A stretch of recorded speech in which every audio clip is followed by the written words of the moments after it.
So, ngayon nga pong araw, may gaganapin na earthquake drill sa CBS-UA. Yes, ligtas na naman kami sa quiz ni ma'am. Di pa naman ako nakapag-review.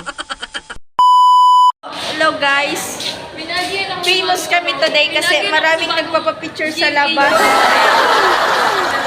Hindi po kami ngayon available. Say hi guys!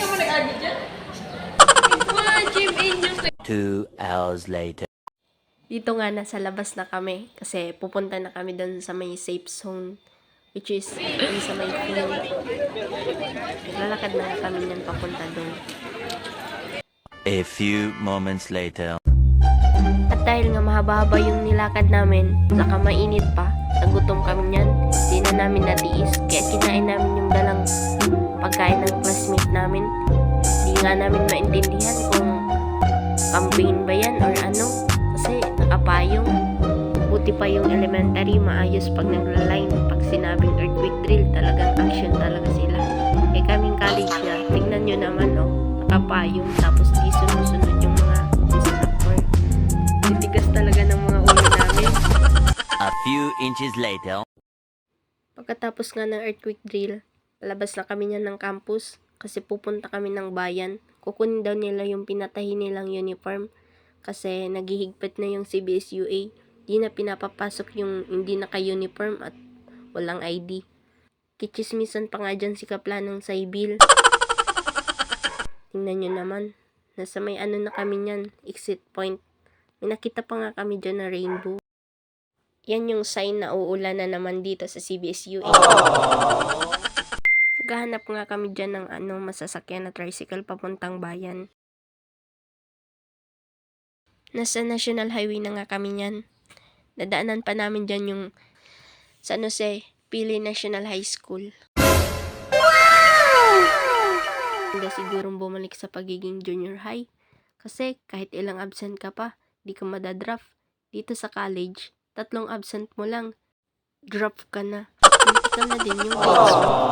Saka nung junior high ako, kahit ilang pera ang hingin ko sa papa ko, di nagagalit. Samantala ngayon, sasabihin nila, kahihingi mo pa lang, hihingi ka na naman. Nagmumukha na tuloy akong scammer. Nasa tapat na nga kami niya ng San Jose National High School. Ganda sigurong bumalik sa pagiging grade 12. Yung tamang cutting class ka lang, tapos pagbalik mo, di ka mapapagalitan. Pero mas maganda pag college.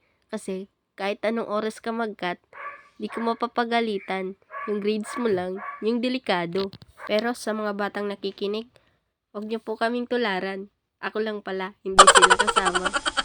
Sorry, ang ingay ng aso. Nasa bayan na nga kami niyan. May nakita pa nga ako dyan pulis. Sayang, ganyan sana ang suot ko ngayon. Pero okay lang, agriculturist naman.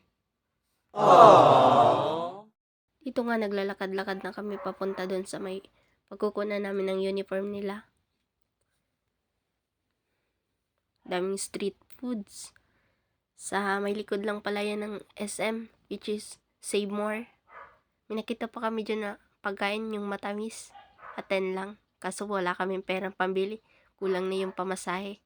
Mahirap na. Baka may 1, 2, 3 naman na mangyari. Joke lang po. Yung sabi kong wala ng pera, tapos kumain pa sila ng balot. Nagagawan pa nga sila dyan ng asin. Tingnan nyo naman, sarap na sarap. Samantalang ako, di marunong kumain yan. Kaya tamang kain lang ng mani. Baka tumalino pa ako dahil dito. Baka isipin nyo, rich kid ako. Hindi kami mayaman. Sadyang di lang talaga ko nyan marunong kumain.